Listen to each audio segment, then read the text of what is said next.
Okay, so we said that contact forces are going to include that touch.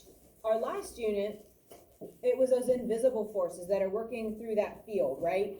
So this is going to be a lot more like right at you. You can see it happening. And usually it's a little bit easier to predict what's going to happen because,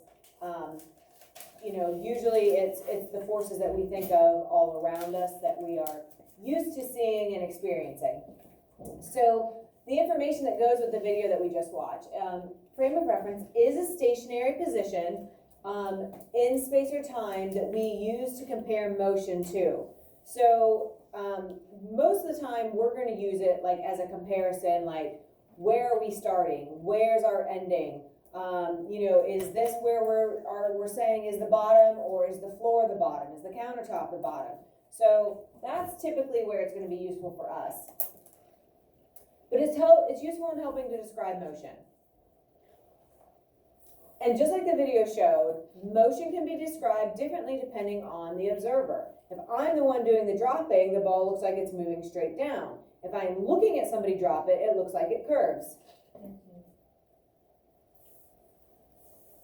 Okay, so it's actually the same motion, it's just what's your point of view? What is your perspective on that? Okay, so this was just the words to describe the video we watched. The person dropping a ball out the window of a car will see the ball go straight down. A person watching this happen will see the ball move in that curved shape.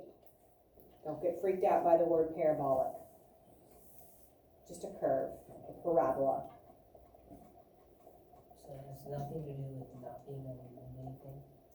Correct. All right, so forces, right? We had all of our non-contact forces. Now we're talking about our contact. And so force in general is a push or a pull. So now we're talking about a push or a pull that involves contact. All right, so you have to touch it and then push it. You have to grab it and then pull it, right? So there's two things that help us describe these type of forces. The first one is strength, which is also known as magnitude.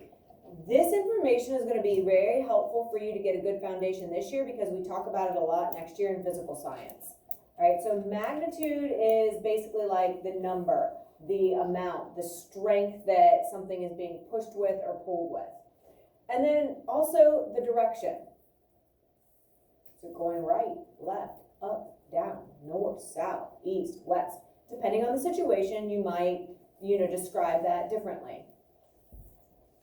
Okay, so a vector arrow is how we show how these forces move, how we show the strength and the direction that an object is moving. So it kind of makes sense that the arrow is going to point in the direction of the motion. That's logical, right? And then how big we make the arrow is going to basically correlate or match up with how big of a force.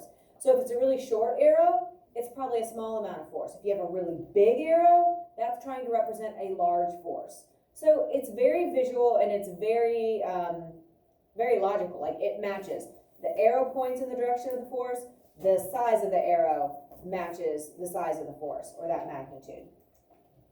Okay, so length shows the strength. So is it really long? Is it really short? Sometimes they make them really fat or really skinny. So basically the size in general, but typically it'll be length.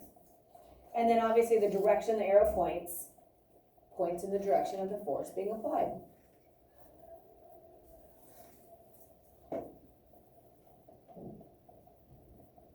And again, if you stop and think about it logically, it makes sense.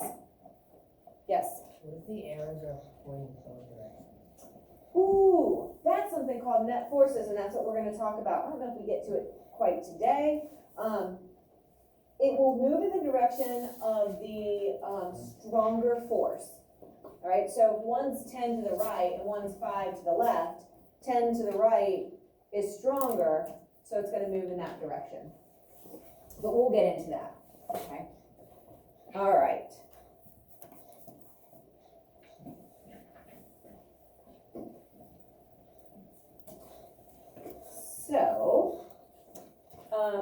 Really good thought there though, David.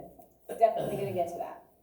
So, kind of along those lines, do you think that two forces or more than one force can act on an object at one time? Or is it like solo? You can only have one thing happening at one specific time.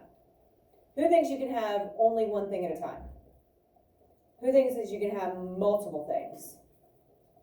Ooh, I like where your heads are going, or your thoughts are going. Definitely. Lots of different things can be acting. And this is what we call the net force. Okay, so I asked somebody one time, or somebody asked me one time, all right, net means like the sum or the total of all the forces. Do you think that that's why they call Netflix Netflix? It's like all the flicks you could possibly find, which isn't really true, but it's a lot of them, right? I was like, wow, that's a really cool thought. I don't know. It makes sense. If you ever heard, like, when they talk about really rich people, so-and-so's, what, say it? Their net worth, right? So, like, LeBron James's net worth is, like, in the billions, right? So, the net worth means everything that he has that counts as money. So, his properties, his vehicles, you know, all of his actual cash money, all of his, investment money, everything that he owns that basically could be cashed in, that's like your net worth. So, you know, for rich people, it's a little bit more fun because they have a lot of it. It's like, whoa, look at their net worth. Net is like the sum or the total. So when somebody, and I can't remember which student it was, said that idea about Netflix, I was like, that's a really good idea. And it makes sense. I bet that's why they did name it Netflix. All the flicks. It's the sum of all the flicks that you can gather in one area. Another way you can think of net forces is like the big huge fishing nets like the professional fishermen use. Like if you think of like this giant net that they're casting out and then they haul it in, if you think of this giant net going over the object, like this plane, and you put it over the plane and you haul it back in and you think, okay, what are all the forces that are acting on that plane? It's the net force, right? So those are just a couple of different ways to think about it. Hopefully that'll help. But it's the sum or looking at all the forces acting on a specific object. Tug of war. Kind of, yeah. And actually we'll look at a few of those examples, or as an example. All right, so all the forces acting on an object. So here you see weight, also defined as gravity. They both have the letter G, so sometimes you'll see weight, sometimes you'll see gravity. Thrust is actually what we call the applied force, and then drag is a type of air resistance, which is a friction working against the object's motion. And then planes have that special property called lift, where the air is actually lifting up on the wings, which is why they have wings, to help give them that force working against the pull of gravity downward. Yes? Like a downforce on like a race car or something. Yeah, and we'll actually talk about that a little bit too. Okay. Okay, so there's something that we're going to talk about this unit called force diagrams. And the forces acting on an object can be represented by arrows, our vector arrows, and we can draw them on a picture.